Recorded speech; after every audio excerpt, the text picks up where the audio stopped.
السلام عليكم ورحمة الله وبركاته. نحمد الله العظيم ونصلي ونسلم على رسوله الكريم. أما بعد فقد قال الله تعالى في القرآن الكريم والفرقان الحميد بعد أعوذ بالله من الشيطان الرجيم بسم الله الرحمن الرحيم. وما محمد إلا رسول قد خلت من قبله الرسول. صدق الله العلي العظيم. وقال رسول الله صلى الله عليه وسلم في حديثه الشريف: حياتي خير لكم ومماتي خير لكم. أو كما قال عليه الصلاة والسلام. அளவற்ற அருளாளனும் நிகரற்ற அன்புடனுமாகிய அல்லாஹ் ஒருவனுக்கே புகழ் அனைத்தும் உண்டாவதாக. அவனுடைய சாந்தியும் சமாதானமும் எம்பெருமானார் முஹம்மது முஸ்தபா ஸல்லல்லாஹு அலைஹி வஸல்லம் அவர்களின் மீதும், அன்னாரின் வாழ்க்கை அடிபெறலாமல் அப்படியே வாழ்ந்து காட்டிய உத்தம சஹாபாக்கள், தாபிஈன்கள், தபஅ தாபிஈன்கள், கத்தாபுகள், அவுலியாக்கள், ஷுஹதாக்கள், சாலிஹீன்கள் என அத்தனை நல்லடியார் மீதும் உண்டாவதாக. குறிப்பாக இந்த ஜும்ஆவில் கலந்து கொள்வதற்காக வந்திருக்கக்கூடிய நம் அனைவரின் மீதும் என்றென்று நின்று நிலவட்டுமாக. ஆமீன்.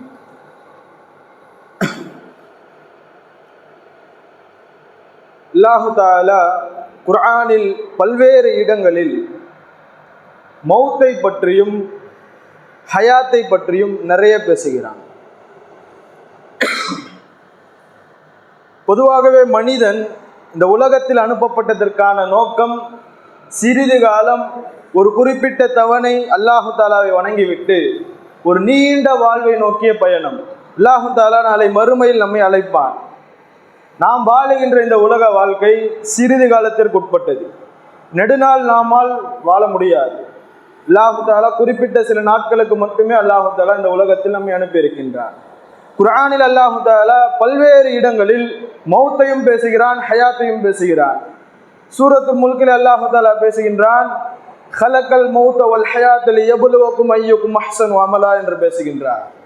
மௌத்தையும் இறப்பையும் வாழ்வையும் நாம் உங்களில் யார் நல்லவர் என்று சோதிப்பதற்காகத்தான் படைத்தோம் என்று அல்லாஹு தாலா பேசுகின்றான். இந்த இடத்தில் நாம் சிந்திக்க கடமைப்பட்டிருக்கின்றோம். முதலாவதாக அல்லாஹு தாலா ஹலக்கல் மௌத் என்ற மௌத்தை அல்லாஹு தாலா முற்படுத்தி சொன்னதற்கான காரணம் என்ன என்று சொன்னால், நாம் மௌத்தை நோக்கிய ஒரு பயணத்திற்காகத்தான் இந்த உலகத்திற்கு நாம் அனுப்பப்பட்டு இருக்கின்றோம். அதன் காரணமாகத்தான் ஹலக்கல் மௌத் வல் ஹயாத் என்று அல்லாஹு தாலா பேசுகின்றார். ஆனால் பிறப்பு முதலாவதாக இருக்கின்றது, இறப்பு அடுத்ததாக இருக்கின்றது என்பது உலக நியதி.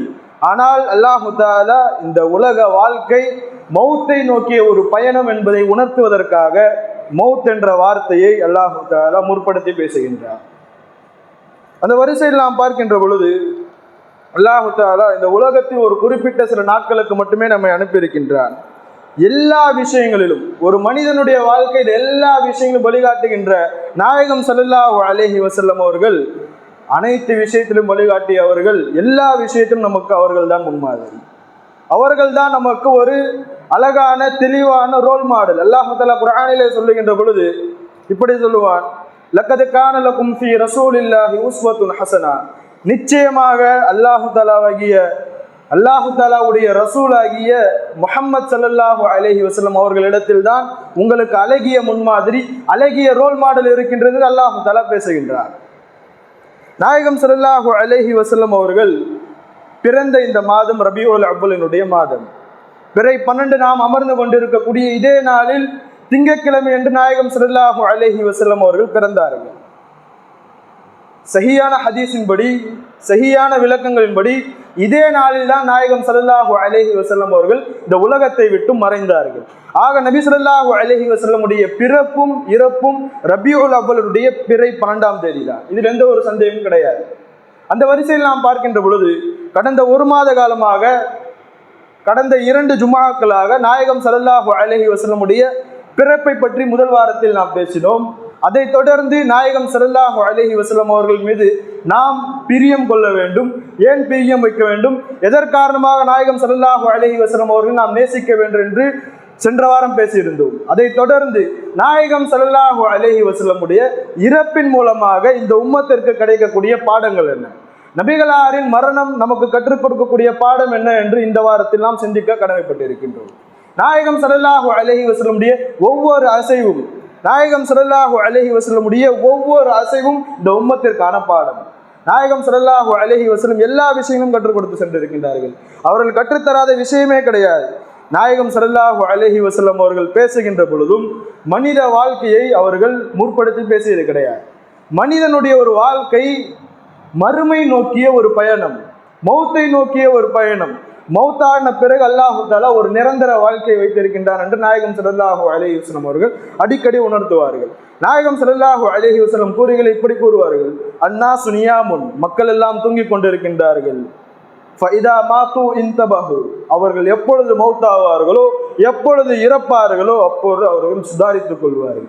அதாவது நாம் இந்த உலகத்தில் வாழக்கூடிய இந்த நாட்களை நாம் எப்படி எண்ணுகின்றோம்? இந்த வாழ்க்கை ஒரு சூப்பரான வாழ்க்கை, அழகான வாழ்க்கை, நம்ம என்ஜாய் பண்ணலாம், ஜாலியாக இருக்கலாம் என்றெல்லாம் நாம் நினைக்கின்றோம். ஆனால் நாயகம் ஸல்லல்லாஹு அலைஹி வஸல்லம் கூறுகின்ற பொழுது மக்கள் எல்லாம் நாம் நினைத்து கொண்டிருக்கின்றோம், நாம் விழித்துக் கொண்டிருக்கின்றோம் என்று, மாறாக நாம் தூங்கிக் கொண்டிருக்கின்றோம். எப்பொழுது மௌத்தாகுவோமோ, எப்பொழுது இந்த உலகத்தை விட்டு நாம் பிரிந்து செல்வோமோ அப்பொழுது நாம் சுதாரித்துக் கொள்வோம். நாம் வாழ்ந்த வாழ்க்கை ஒரு தற்காலிகமான டெம்பரவரியான வாழ்க்கை. அல்லாஹ் தஆலா ஒரு நீண்ட வாழ்க்கை வைத்திருக்கின்றார். அதன் மூலமாக நாயகம் ஸல்லல்லாஹு அலைஹி வஸல்லமுடைய மரணத்தின் மூலமாக அவர்கள் இந்த உம்மத்திற்கு சொல்ல வரக்கூடிய செய்திகள் என்ன? நாயகம் ஸல்லல்லாஹு அலைஹி வஸல்லமுடைய மரணமும் நமக்கான பாடம்தான். நாயகம் ஸல்லல்லாஹு அலைஹி வஸல்லம் இந்த உலகத்தை விட்டு பிரிந்தது, அவர்களுடைய மரணம் நமக்கான உணர்த்துவது பல செய்திகளை உணர்த்துகின்றது. அல்லாஹு தஆலா நாயகம் ஸல்லல்லாஹு அலைஹி வஸல்லம் அவர்கள் மௌத்தாக போவதை, அதாவது அவர்கள் இறப்பதை அல்லாஹு தஆலா பல நாட்களுக்கு முன்பே நாயகம் ஸல்லல்லாஹு அலைஹி வஸல்லம் அவர்களுக்கு அல்லாஹு தஆலா தெரிவித்து விட்டார். பொதுவாக நபிமார்களுக்கெல்லாம் இஷ்டம் கொடுக்கப்படும், அவர்களுடைய மௌத் எந்த நேரத்தில் வர வேண்டும், அல்லது அவர்கள் மௌத்தாகாமலே நிரந்தரமாக வாழ வேண்டுமா என்று அவர்களுக்கு இஷ்டம் கொடுக்கப்படும். அல்லாஹ் தஆலா அவர்களிடம் கேட்பான். ஆனால் எல்லா நபிமார்களும் தேர்ந்தெடுத்தது இந்த உலகத்தை விட்டு அவர்கள் இறந்து, உலகத்தை விட்டு மறைந்து நாளை மறுமையில் சொர்க்கத்தில் அவர்கள் வாழ வேண்டும் என்பதுதான் எல்லா நபிமார்களும் தேர்ந்தெடுத்தார்கள். அதே வரிசையில் நாயகம் ஸல்லல்லாஹு அலைஹி வஸல்லம் அவர்களும் இந்த உலகத்தை விட்டு மறைவதை தான் தேர்ந்தெடுத்தார்கள். அதன் காரணமாக நாயகம் ஸல்லல்லாஹு அலைஹி வஸல்லம் உலகத்தை விட்டு பிரிகின்ற பொழுது அவர்கள் மௌத்தாவதற்கான, இந்த உலகத்தை விட்டு பிரிய போவதற்கான பல்வேறு அடையாளங்களை அல்லாஹ் தஆலா காண்பித்தார். குர்ஆனில் அல்லாஹ் தஆலா பேசுகின்றார். குர்ஆனில் அல்லாஹ் தஆலா எதிரிகளையும் நாயகம் ஸல்லல்லாஹு அலைஹி வஸல்லம் அவர்களை பற்றி பேசுகின்ற பொழுது, நாயகம் ஸல்லல்லாஹு அலைஹி வஸல்லம் பற்றி குறிப்பிடுகின்ற பொழுது இன்னக மையத்துன் வ இன்னஹும் மையத்துன் என்று பேசுகின்றார். நிச்சயமாக நீங்களும் மௌத்தாவீர்கள், நீங்களும் மௌத்தாவீர்கள், உங்களுடைய எதிரணியாகிய எதிரிகளும் மௌத்தாவார்கள் என்று அல்லாஹ் தஆலா குறிப்பிட்டு பேசுகின்றார்.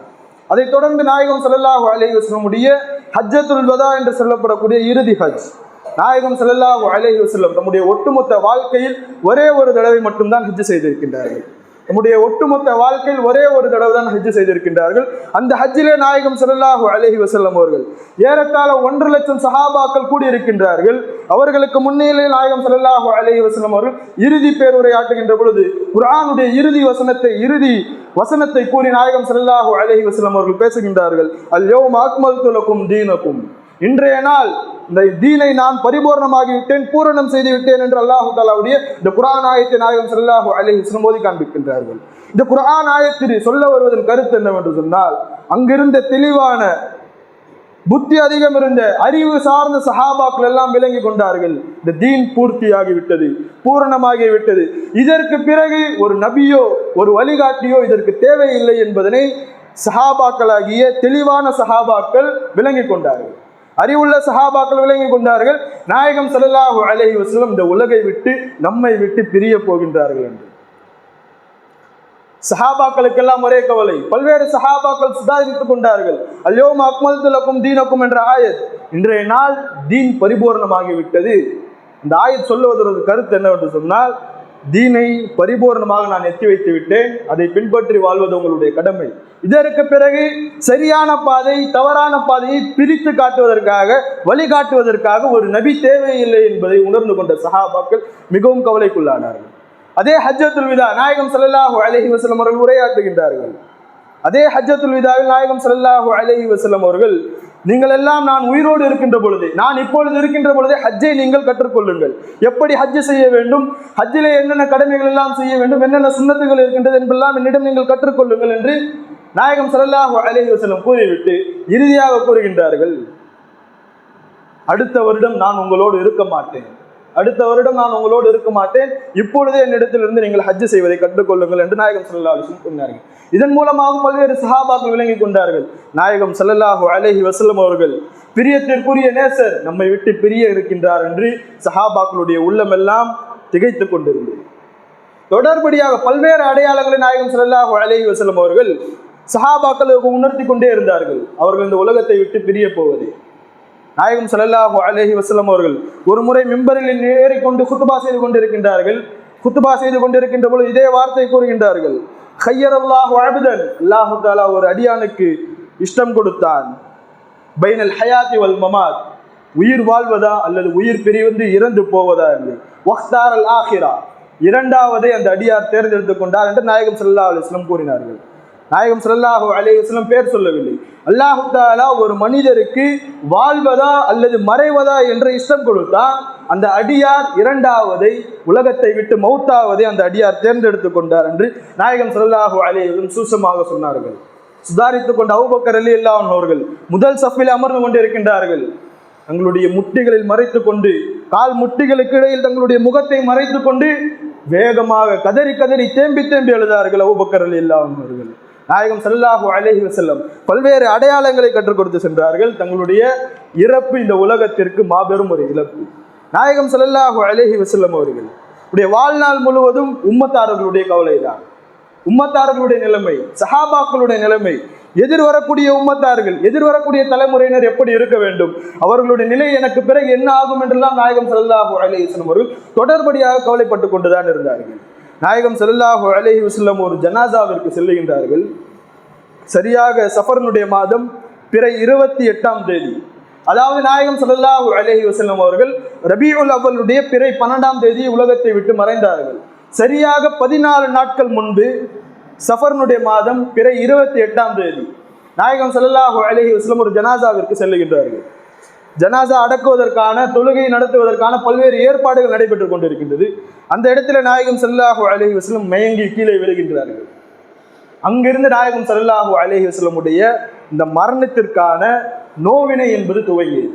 அன்றைய நாளில் தொடங்கி ஏறத்தாழ ஒரு 10-12 நாட்கள் நாயகம் ஸல்லல்லாஹு அலைஹி வஸல்லம் கடுமையான நோய், கடுமையான காய்ச்சல், உடல் முடியவில்லை, உடல் ஒத்துழைக்கவில்லை, பல்வேறு நோய்களை நாயகம் ஸல்லல்லாஹு அலைஹி வஸல்லம் அவர்கள், பல்வேறு கஷ்டங்களை நாயகம் ஸல்லல்லாஹு அலைஹி வஸல்லம் அந்த 12 நாட்களும் அனுபவித்தார்கள். இறுதியாக நாயகம் ஸல்லல்லாஹு அலைஹி வஸல்லம் அவர்கள் உலகத்தை விட்டு பிரிவதற்கு ஒரு நாள் முன்பு ரபீஉல் அவ்வலுடைய பிறை 11ஆம் தேதி ஃபாத்திமா ரலியல்லாஹு அன்ஹா அவர்கள் நாயகம் ஸல்லல்லாஹு அலைஹி வஸல்லம் அவர்களை பார்ப்பதற்காக வீட்டுக்கு வருகின்றார்கள். வருகின்ற பொழுது அழுது கொண்டே வருகின்றார்கள். நம்முடைய பிரியத்திற்குரிய தந்தை, வா கரபா அபதா, என்னுடைய தந்தையே எனக்கு என்ன ஆகிவிட்டது, தந்தையே உங்களுக்கு என்ன ஆகிவிட்டது, என்னுடைய மனம் குமுறுகிறது, கவலையாக இருக்கின்றது என்று அழுது கொண்டே ஃபாத்திமா ரலியல்லாஹு அன்ஹா அவர்கள் நாயகம் ஸல்லல்லாஹு அலைஹி வஸல்லம் அவர்களை பார்ப்பதற்காக வருகின்றார்கள். மிகவும் ஒரு கவலையான விஷயம். பொதுவாக ஆண் மக்களை காட்டிலும் பெண் மக்களுக்கு பெற்றோர்களோடு ஒரு இணை பிரியாத பாசம், இணை பிரியாத தொடர்பு இருக்கும். அந்த அடிப்படையில் தான் ஃபாத்திமா ரலியல்லாஹு அன்ஹா அவர்கள் நாயகம் ஸல்லல்லாஹு அலைஹி வஸல்லம் எல்லா மகளாரும் இறந்து விட்டார்கள். மீதமாக இருந்தது ஃபாத்திமா ரலியல்லாஹு அன்ஹா அவர்கள். அவர்கள் அருகில் இருக்கின்ற பொழுது அவர்கள் தேம்பி தேம்பி அழுகின்றார்கள் நாயகம் ஸல்லல்லாஹு அலைஹி வஸல்லம் இந்த நிலைமையை பார்த்து. அப்பொழுது நபிகள் நாயகம் ஸல்லல்லாஹு அலைஹி வஸல்லம் அவர்களை அருகில் அழைத்து 2 விஷயங்களை கூறினார்கள், 2 ரகசியங்கள். முதலாவது ஒரு ரகசியத்தை கூறுகின்ற பொழுது நாயகம் ஸல்லல்லாஹு அலைஹி வஸல்லம் கூறுவார்கள், லைஸ லி அபீக கர்புன் பஅதல் யௌம், இன்றைய நாள் மட்டும்தான் உன்னுடைய தந்தைக்கு கஷ்டம், இதற்கு பிறகு கஷ்டம் என்பதே உன்னுடைய தந்தைக்கு கிடையாது என்று இந்த விஷயத்தை கூறுகின்ற பொழுது மிகவும் தேம்பி தேம்பி எழுதார்கள் ஃபாத்திமா ரலியல்லாஹு அன்ஹா. அந்த செய்தி கூற வருவது என்னவென்று சொன்னால், இன்றைய நாள் உன்னுடைய தந்தை கஷ்டப்படுவார். நாயகம் ஸல்லல்லாஹு அலைஹி வஸல்லம் பேசுகின்றார்கள், அடுத்த நாள் உன்னுடைய தந்தை இந்த உலகத்தை விட்டு இறந்து விடுவார்கள். இரண்டாவது ரகசியம் நாயகம் ஸல்லல்லாஹு அலைஹி வஸல்லம் ஃபாத்திமா ரலியல்லாஹு அன்ஹா அவர்களுடைய காதிலே சொல்லுகின்றார்கள், எனக்கு பிறகு என்னுடைய குடும்பத்தாரில் முதலாக என்னை சந்திக்கக்கூடிய நபர் நீதான் என்று ஃபாத்திமா ரலியல்லாஹு அன்ஹா அவர்களை நோக்கி நாயகம் ஸல்லல்லாஹு அலைஹி வஸல்லம் கூறினார்கள். அதாவது நாயகம் ஸல்லல்லாஹு அலைஹி வஸல்லம் அவர்களுக்கு பிறகு இறக்கக்கூடிய நபராக, சொர்க்கத்திற்கு வரக்கூடிய நபராக ஃபாத்திமா ரலியல்லாஹு அன்ஹா அவர்கள் தான் இருக்கின்றார்கள் என்பதை உணர்த்தி விட்டார்கள். அந்த செய்தியை கூறிய போது ஃபாத்திமா ரலியல்லாஹு அன்ஹா அவர்கள் சரியாக மனம் கவலை இருந்தாலும் ஒரு விதமான உள்ளத்தில் ஒரு சந்தோஷம் ஏற்பட்டது. தொடர்படியாக நாயகம் ஸல்லல்லாஹு அலைஹி வஸல்லம் பல்வேறு நோய்கள் உட்பட்டு பல்வேறு கவலைக்குரிய விஷயங்களில் ஈடுபட்டிருந்தார்கள். நாயகம் ஸல்லல்லாஹு அலைஹி வஸல்லம் அவர்கள் தொடர்படியாக நாயகம் ஸல்லல்லாஹு அலைஹி வஸல்லம் உடைய அந்த பிறை 12 சரியாக முற்பகல் நேரத்தில் நாயகம் ஸல்லல்லாஹு அலைஹி வஸல்லம் உடைய ரூஹ் பிரிகின்றது. எந்த இடத்தில் என்று சொன்னால் ஆயிஷா ரலியல்லாஹு அன்ஹா அவர்களுடைய வீட்டில், நாயகம் ஸல்லல்லாஹு அலைஹி வஸல்லம் உடைய வீடு ஆயிஷா ரலியல்லாஹு அவருடைய அறையில் நாயகம் ஸல்லல்லாஹு அலைஹி வஸல்லம் உடைய ரூஹ் பிரிகின்றது. ரூஹ் பிரிந்த பிறகு தேம்பி தேம்பி சஹாபாக்கள் அழுகின்றார்கள். தேம்பி தேம்பி சஹாபாக்கள் அழுகின்றார்கள். நாயகம் ஸல்லல்லாஹு அலைஹி வஸல்லம் என்னை விட்டு பிரிந்து சென்று விட்டார்களே. அன்றிருந்த ஒட்டுமொத்த இஸ்லாமிய சமூகமும் இருளுக்குள்ளானது. ஒட்டுமொத்த இஸ்லாமிய சமூகமும் அழுது கொண்டு நாயகம் ஸல்லல்லாஹு அலைஹி வஸல்லம் இந்த உலகத்தை விட்டு பிரிந்து சென்று விட்டார்களே என்பதை அவர்களால் ஏற்றுக்கொள்ள முடியவில்லை. செயலற்றவர்களாக, செயல் இழந்து என்ன செய்வதென்று தெரியாமல் சஹாபாக்கள் ஒரு பக்கம் கிராமவாசிகள், ஒரு பக்கம் ஒட்டுமொத்த இஸ்லாமிய சமூகம் நாயகம் ஸல்லல்லாஹு அலைஹி வஸல்லம் நம்மை விட்டு பிரிந்து சென்று விட்டார்கள் என்று அழுது கொண்டு இருக்கின்றார்கள். உமர் ரலியல்லாஹு அன்ஹு அவர்கள், அபூபக்கர் ரலியல்லாஹு அன்ஹு அவர்கள், எல்லாரும் அபூபக்கர் ரலியல்லாஹு அன்ஹு அவர்களை தவிர ஒட்டுமொத்த சஹாபாக்கள், ஒட்டுமொத்த கிராமவாசிகள் எல்லாரும் கவலைக்குள்ளானார்கள். எல்லாரும் தன்னிலை மறந்து செயலிழந்தவர்களாக ஆனார்கள். அபூபக்கர் ரலியல்லாஹு அன்ஹு அவர்கள் நாயகம் ஸல்லல்லாஹு அலைஹி வஸல்லம் அவர்களுக்கு பிறகு இஸ்லாமிய சமூகத்தை கட்டி ஆளக்கூடிய பாக்கியத்தை அல்லாஹ் தஆலா அவர்களுக்கு கொடுத்தார். அவர்கள் நிலையை தடுமாறாமல் இஸ்திகாமத்தோடு நிலையோடு அபூபக்கர் ரலியல்லாஹு அன்ஹு அவர்கள் இருந்தார்கள். உமர் ரலியல்லாஹு அன்ஹு அவர்களுக்கு செய்தி சொல்லப்படுகின்றது, நாயகம் ஸல்லல்லாஹு அலைஹி வஸல்லம் இந்த உலகத்தை விட்டு நம்மை விட்டு மறைந்து விட்டார்கள் என்று. உமர் ரலியல்லாஹு அன்ஹு அவர்கள் கூறுகின்றார்கள், யாராவது நாயகம் ஸல்லல்லாஹு அலைஹி வஸல்லம் அவர்கள் இறந்து விட்டார்கள், மௌத்தாகி விட்டார்கள் என்று கூறினால் அவர்களுடைய தலையை நான் சீவி விடுவேன் என்று உமர் ரலியல்லாஹு அவர்கள் கூறுகின்றார்கள். காரணம், அவர்களால் ஏற்றுக்கொள்ள முடியவில்லை. நாயகம் ஸல்லல்லாஹு அலைஹி வஸல்லமுடைய மரணத்தை ஒப்புக்கொள்ள முடியவில்லை. இந்த கவலையின் காரணமாக அவர்கள் யாராவது நாயகம் ஸல்லல்லாஹு அலைஹி வஸல்லம் இறந்து விட்டார்கள், வஃபாத் ஆகி விட்டார்கள் என்று கூறினால் அவர்களுடைய தலையை நான் சீவி விடுவேன். கிராமவாசி ஒருவர் வருகின்றார். நாயகம் ஸல்லல்லாஹு அலைஹி வஸல்லம் அவர்கள் எப்படி மூசா அலைஹிஸ்ஸலாம் அவர்கள் அல்லாஹ் தஆலாவை சந்திப்பதற்காக தூர் சீனா மலைக்கு 40 நாட்கள் சென்றார்களோ, அதே போன்று நாயகம் ஸல்லல்லாஹு அலைஹி வஸல்லம் அவர்களும் சென்றிருக்கின்றார்கள். அல்லாஹ்வை சந்திப்பதற்காக சென்றிருக்கின்றார்கள். ஒரு குறிப்பிட்ட தவணை முடிந்த பிறகு நாயகம் ஸல்லல்லாஹு அலைஹி வஸல்லம் அவர்கள் திரும்பி நம்மிடம் வந்து விடுவார்கள் என்று நம்முடைய மனம் அறியாமல், அவர்களுடைய மௌத்தை ஒப்புக்கொள்ள முடியாமல் மனம் ஏற்றுக்கொள்ளவில்லை. நாயகம் ஸல்லல்லாஹு அலைஹி வஸல்லம் மரணித்து விட்டார்கள் என்று ஏற்றுக்கொள்ள முடியவில்லை. இதன் காரணமாக தாமாகவே முன்வந்து அவர்கள் சொல்லுகின்றார்கள். அபூபக்கர் ரலியல்லாஹு அன்ஹு அவர்கள் மட்டும்தான் நிலையாக இருந்தார்கள். அனஸ் ரலியல்லாஹு அன்ஹு, எல்லா சஹாபாக்களும் நாயகம் ஸல்லல்லாஹு அலைஹி வஸல்லமுடைய பிரிவை தாங்க முடியவில்லை. நாயகம் ஸல்லல்லாஹு அலைஹி வஸல்லம் அவர்களை குளிப்பாட்ட வேண்டும், அவர்களை அடக்கம் செய்ய வேண்டும், பல்வேறு விஷயங்கள் இருக்கின்றது. நாயகம் ஸல்லல்லாஹு அலைஹி வஸல்லம் அவர்களை குளிப்பாட்டியவர்கள் 5 சஹாபாக்கள். அலி ரலியல்லாஹு அவர்கள் உட்பட அப்பாஸ் ரலியல்லாஹு அன்ஹு, இன்னும் 3 சஹாபாக்கள். நபி ஸல்லல்லாஹு அலைஹி வஸல்லமுடைய ஜனாசாவை குளிப்பாட்ட வேண்டும். ஆயிஷா ரலியல்லாஹு அவர்கள் பதிவு செய்கின்ற ஹதீஸ் புகாரி உட்பட ஏனைய எல்லா கிதாபுகளிலும் அந்த ஹதீஸ் தெளிவாக இருக்கின்றது. ஆயிஷா ரலியல்லாஹு அவர்கள் கூறுகின்றார்கள், நாயகம் ஸல்லல்லாஹு அலைஹி வஸல்லம் அவர்களை நாம் குளிப்பாட்டுகின்ற பொழுது அறையிலே ஒரு சத்தம் கேட்டது.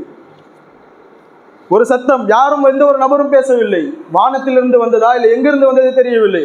ஒரு சத்தம் கேட்டது, நப்பஉன் நபிய பிஸியாபிஹி, நாயகம் ஸல்லல்லாஹு அலைஹி வஸல்லம் அவர்களை தங்களுடைய ஆடையோடு, பொதுவாக ஜனாசாவை குளிப்பாட்டுகின்ற பொழுது ஆடையை அகற்றி மறைவான இடங்கள் எல்லாம் தண்ணி ஊற்றி கழுவுவார்கள். ஆனால் நாயகம் ஸல்லல்லாஹு அலைஹி வஸல்லம் எப்படி குளிப்பாட்ட வேண்டும் என்று அல்லாஹ் தஆலா கட்டளையிடுகின்றார். நப்பியுன் நபிய பிஸியாபிஹி, நாயகம் ஸல்லல்லாஹு அலைஹி வஸல்லம் அவர்களை ஆடையோடு, ஆடையை அற்றவர்களாக குளிப்பாட்டக்கூடாது, ஆடையோடு அவர்களை குளிப்பாட்டுங்கள் என்று கூறினார்கள். அதே போன்று குளிப்பாட்டப்பட்டது. நாயகம் ஸல்லல்லாஹு அலைஹி வஸல்லமுடைய ஜனாசா தொழுகை ஏற்பட இருக்கின்றது. பொதுவாக ஜனாசா தொழுகை ஒரு ஜமாத்தாக நடைபெறும். ஆனால் நாயகம் ஸல்லல்லாஹு அலைஹி வஸல்லமுடைய அந்த தொழுகை, ஜனாசா தொழுகை எப்படி நடைபெற்றது என்று சொன்னால், ஒட்டுமொத்த அரேபியர்கள், ஒட்டுமொத்த இஸ்லாமிய சமூகம் நாயகம் ஸல்லல்லாஹு அலைஹி வஸல்லமுடைய ஜனாசா தொழுகைக்காக காத்துக் கொண்டிருக்கின்றார்கள். ஒரு குறிப்பிட்ட நபர் இமாமத் செய்து அனைவருக்கும் தொழவில்லை. குழுக்களாக, குரூப்பாக சஹாபாக்கள் நின்று நாயகம் ஸல்லல்லாஹு அலைஹி வஸல்லமுடைய ஜனாசாவை தொழுதார்கள். தொழுது முடித்து விட்ட பிறகு ஆயிஷா ரலியல்லாஹு அன்ஹா அவர்களுடைய அதே வீட்டில் கபர் தோண்டுவதற்காக 2 சஹாபாக்களுக்கு அழைப்பு கொடுக்கின்றார்கள். அபூ தல்ஹா ரலியல்லாஹு அன்ஹு அவர்கள் முந்திக் கொண்டார்கள். நாயகம் ஸல்லல்லாஹு அலைஹி வஸல்லமுடைய கபரை ஆயிஷா ரலியல்லாஹு அவர்களுடைய அறையிலே தோண்டுகின்றார்கள். தோண்டிவிட்டு நாயகம் ஸல்லல்லாஹு அலைஹி வஸல்லம் அவர்களை கபரிலே வைத்து விட்ட பிறகு எல்லாரும் அழுது விட்டு திரும்புகின்றார்கள். அனஸ் ரலியல்லாஹு அவர்களை நோக்கி ஃபாத்திமா ரலியல்லாஹு அவர்கள் அழுது கொண்டே கேட்கின்றார்கள். இந்த வார்த்தை ஹதீஸிலே, புகாரியினுடைய ஹதீஸிலே தெளிவாக பதிவிருக்கின்றது. யா அனஸ் அதாபத் அன்ஃபுஸகும் ஐயஹ்சு அலா வஜ்ஹி ரசூலுல்லாஹி துராப். அனஸ் ரலியல்லாஹு அவர்களே, நாயகம் ஸல்லல்லாஹு அலைஹி வஸல்லமுடைய முகத்தின் மீது எப்படி மண்ணை போடுவதற்கு எப்படி உங்கள் மனம் விரும்பியது என்று அழுது கொண்டே ஃபாத்திமா ரலியல்லாஹு அவர்கள் கேட்கின்றார்கள். அங்கிருந்த சஹாபாக்கள் எல்லாரும் அழுது விட்டார்கள். எப்படியோ அழுகையை கட்டுப்படுத்தி கொண்டிருந்த சஹாபாக்கள் இந்த வார்த்தையை ஃபாத்திமா ரலியல்லாஹு கூறியவுடன் உங்களுடைய கண்களில் அழுகை நீர் தாரெடுத்து பெருகியது. ஃபாத்திமா ரலியல்லாஹு அவர்கள் அழுது கொண்டே இருக்கின்றார்கள். பல்வேறு செய்தி. அடுத்ததாக அபூபக்கர் ரலியல்லாஹு அவர்கள் இரண்டாம் கட்ட ஆளுமையாக, நாயகம் ஸல்லல்லாஹு அலைஹி வஸல்லம் அவர்களுக்கு பிறகு இரண்டாம் கட்ட ஆளுமையாக அல்லாஹு தஆலா அபூபக்கர் ரலியல்லாஹு அவர்களை நியமிக்கின்றான். அபூபக்கர் ரலியல்லாஹு அவர்கள் முன்வருகின்றார்கள். நாயகம் ஸல்லல்லாஹு அலைஹி வஸல்லமுடைய மரணத்தை ஏற்றுக்கொள்ள முடியவில்லை. சஹாபாக்கள் யாரும் ஏற்றுக்கொள்ள முடியவில்லை. செயல் இழந்தவர்களாக, திடீர் நமக்கு பிடித்தவர்கள் இறந்து விட்டால் எப்படி செயல் இழந்தவர்களாக நாம் ஆகுவோமோ அதே போன்ற நிலைதான் சஹாபாக்களுடைய நிலை. அபூபக்கர் ரலியல்லாஹு அவர்கள் நிலை மாறவில்லை. அல்லாஹு தஆலா அவர்களுக்கு இஸ்திகாமத்தை கொடுத்தார், நிலையாக இருந்தார்கள். அபூபக்கர் ரலியல்லாஹு அவர்கள் சஹாபாக்களை நோக்கி கூறிய வார்த்தை குர்ஆனிலே, ஹதீஸிலே தெளிவாக நமக்கு கிடைக்கின்றது. அபூபக்கர் ரலியல்லாஹு அவர்கள் பேசுகின்றார்கள், மன் கான யஅபுதுன் நபி யஅபுதுல் முஹம்மத் ஃபஇன்னஹு மய்யித்துன். யார் முஹம்மதை வணங்கக்கூடியவர்களாக இருக்கின்றார்களோ, யார் முஹம்மது நபி ஸல்லல்லாஹு அலைஹி வஸல்லம் வணங்கக்கூடியவர்களாக இருக்கின்றார்களோ அவர்கள் எல்லாம் சென்று விடுங்கள், இங்கே இருப்பதற்கான தகுதி கிடையாது. அடுத்ததாக அதே வார்த்தை அபூபக்கர் ரலியல்லாஹு அவர்கள் பேசுகின்றார்கள், மன் கான யஅபுதுல்லாஹ், யார் அல்லாஹ் தஆலாவை வணங்கக்கூடியவர்களாக இருக்கின்றார்களோ ஃபஇன்னல்லாஹ ஹய்யுன் லா யமூத், நிச்சயமாக அல்லாஹ் தஆலா உயிருள்ளவனாக நித்திய ஜீவனாக இருக்கின்றான், அவன் அழிவற்றவன், அவனை வணங்கக்கூடியவர்கள் மட்டும் என்னோடு இருங்கள் என்று கூறுகின்ற பொழுது சஹாபாக்களுக்கு எல்லாம் ஒரு நம்பிக்கை ஏற்பட்டது. நபிகள் நாயகம் ஸல்லல்லாஹு அலைஹி வஸல்லம் மீது அலாதியான பிரியம். அதன் காரணமாக அவர்களுடைய உள்ளம் ஏற்றுக்கொள்ளவில்லை. அபூபக்கர் ரலியல்லாஹு அவர்கள் பேசுகின்ற பொழுது எல்லா சஹாபாக்களும் ஏற்றுக்கொண்டார்கள். நாயகம் ஸல்லல்லாஹு அலைஹி வஸல்லம் அவர்கள் நம்மை விட்டு பிரிந்து விட்டார்கள், இதற்கு பிறகு நாம் ஒரு தலைமையின் கீழ் நாம் நம்முடைய சமூகத்தை வழிநடத்த வேண்டும் என்று ஒப்புக்கொண்டு அபூபக்கர் ரலியல்லாஹு அவர்கள் ஹிலாஃபத்தினுடைய பதிவை ஏற்றார்கள். நாயகம் ஸல்லல்லாஹு அலைஹி வஸல்லமுடைய இந்த மரணத்தின் மூலமாக நமக்கு சொல்ல வரக்கூடிய செய்தி என்னவென்று சொன்னால், மரண நேரத்திலும் எப்படிப்பட்ட இழப்புகள் ஏற்பட்டாலும் ஈமானுடைய இழப்பு ஏற்படக்கூடாது. நாயகம் ஸல்லல்லாஹு அலைஹி வஸல்லம் இறந்து விட்டார்கள், நாயகம் ஸல்லல்லாஹு அலைஹி வஸல்லமோடு இருந்தவரை நாம் முஸ்லிம்களாக இருப்போம், அவர்கள் பிரிந்து சென்று விட்டார்கள், நாம் காஃபிர்களாக ஆகிவிடுவோம் என்று சஹாபாக்கள் மாறக்கூடாது என்பதற்காக நபிகள் நாயகம் ஸல்லல்லாஹு அலைஹி வஸல்லம் இந்த மரணம் அபூபக்கர் ரலியல்லாஹு அவருடைய சொல்லின் மூலமாக நமக்கு உணர்த்துவது என்னவென்று சொன்னால், எப்பேற்பட்ட நிலை ஏற்பட்டாலும் எந்த சூழ்நிலையாக இருந்தாலும் ஈமானை நாம் ஒருபோதும் யாருக்காகவும் எதுக்காகவும் விட்டுக் கொடுக்க கூடாது. அடுத்ததாக நாம் பார்க்கின்ற பொழுது அதே புகாரியினுடைய ஹதீஸ், நாயகம் ஸல்லல்லாஹு அலைஹி வஸல்லம் அவர்கள் மரணிக்கின்ற பொழுது எந்த ஒரு வஸ்தையும் அவர்கள் எடுத்து செல்லவில்லை என்ற அதே ஹதீஸ் கிதாபுகளில் நமக்கு தெளிவாக கிடைக்கின்றது. மா தரக ரசூலுல்லாஹி ஸல்லல்லாஹு அலைஹி வஸல்லம் இல்லா தீனாரன் வலா திர்ஹமன் வலா அப்தன் வலா அம்மதன். நாயகம் ஸல்லல்லாஹு அலைஹி வஸல்லம் மரணிக்கின்ற பொழுது அவர்களோடு எந்த தீனார்களையும், எந்த தங்க நாணயங்களையும், எந்த வெள்ளி நாணயங்களையும் அவர்களோடு எடுத்து செல்லவில்லை, அடிமைகளையும் பெண் அடிமைகளையும் எடுத்து செல்லவில்லை. வலா ஷைஅன், எந்த ஒரு வஸ்தையும் நாயகம் ஸல்லல்லாஹு அலைஹி வஸல்லம் எடுத்து செல்லவில்லை. இல்லா பகலத்துல் பைலா, அவர்களுடைய அந்த ஒரே ஒரு வெள்ளை ஒட்டகம், வெள்ளை குதிரை, அதை மட்டும் விட்டு சென்றார்கள். அடுத்ததாக வாரலன் சதகா, சதகாவினுடைய ஒரு நிலம், ஒரு இடத்தை நாயகம் ஸல்லல்லாஹு அலைஹி வஸல்லம் விட்டு சென்றார்கள். இந்த ரெண்டு வஸ்தை தவிர நாயகம் ஸல்லல்லாஹு அலைஹி வஸல்லம் இறக்கின்ற பொழுது எதையும் விட்டு செல்லவில்லை. இந்த செய்தி நமக்கு உணர்த்துவது என்னவென்று சொன்னால், நாம் இன்று வாழக்கூடிய இந்த உலகத்தில் எவ்வளவு சேமித்தாலும் மரணிக்கின்ற பொழுது, மௌத்தாகின்ற பொழுது ஒரு கைப்பிடி மண்ணை கூட நம்மால் சொந்தமாக எடுத்து செல்ல முடியாது என்பதை நாம் உணர்ந்து கொண்டு நாயகம் ஸல்லல்லாஹு அலைஹி வஸல்லமுடைய வாழ்க்கை முழுவதுமாக நாம் பின்பற்ற வேண்டும். நாயகம் ஸல்லல்லாஹு அலைஹி வஸல்லமுடைய ஒரு ஹதீஸ், ஹயாத்தி கைருன் லக்கும் வ மமாத்தி கைருன் லக்கும், என்னுடைய வாழ்வும் உங்களுக்கு சிறந்தது, என்னுடைய மௌத்தும் உங்களுக்கு சிறந்தது என்ற ஹதீஸ் உணர்த்துவது என்னென்று சொன்னால், நாயகம் ஸல்லல்லாஹு அலைஹி வஸல்லம் உயிரோடு இருக்கின்ற பொழுது எப்படி நமக்கு செய்திகளை நசீஹத்துகளை கற்றுக் கொடுத்தார்களோ அதே போன்று உலகத்தை விட்டு பிரிகின்ற பொழுதும் மௌத்தாகின்ற பொழுதும் அதே போன்று நிறைய செய்திகளை நமக்கு கற்றுக் கொடுத்திருக்கின்றார்கள். நாயகம் ஸல்லல்லாஹு அலைஹி வஸல்லம் உடைய இந்த பிறந்த நாள் கொண்டாட்டங்கள் கூடாது. நாயகம் ஸல்லல்லாஹு அலைஹி வஸல்லம் மீது பிரியம் வைக்கலாம். வெறுமனே மீலாதுகளிலும், வெறுமனே நோன்பு காலங்களிலும், வெறுமனே பக்ரீத்துகளிலும், பெருநாட்களில் மட்டும் ஞாபகப்படுத்தப்படாமல் நம்முடைய வாழ்நாள் முழுவதும் நாயகம் ஸல்லல்லாஹு அலைஹி வஸல்லம் அவர்களை பின்பற்றக்கூடியவர்களாக, அவர்களுடைய சுன்னத்தை விரும்பியவர்களாக நாம் செய்தோம் என்று சொன்னால் அல்லாஹு தஆலா இந்த உலக ரீதியான வெற்றியும் நாளை மறுமை ரீதியான வெற்றியும் தருவான் என்பதில் எந்த ஒரு சந்தேகம் கிடையாது. அல்லாஹு தஆலா நம் அனைவரையும் நாயகம் ஸல்லல்லாஹு அலைஹி வஸல்லம் மீது அதிகமாக பிரியம் வைக்கக்கூடியவர்களாகவும், அவர்களுடைய ஒவ்வொரு சுன்னத்தையும் சஹாபாக்கள் எப்படி பின்பற்றி செய்தார்களோ அதே போன்று செய்யக்கூடியவர்களாக அல்லாஹு தஆலா நம் அனைவரும் ஆக்குவானாக. வாஹிர தஅவானா அல்ஹம்துலில்லாஹி ரப்பில் ஆலமீன். அஸ்ஸலாமு அலைக்கும் வரஹ்மத்துல்லாஹி வபரகாத்துஹு.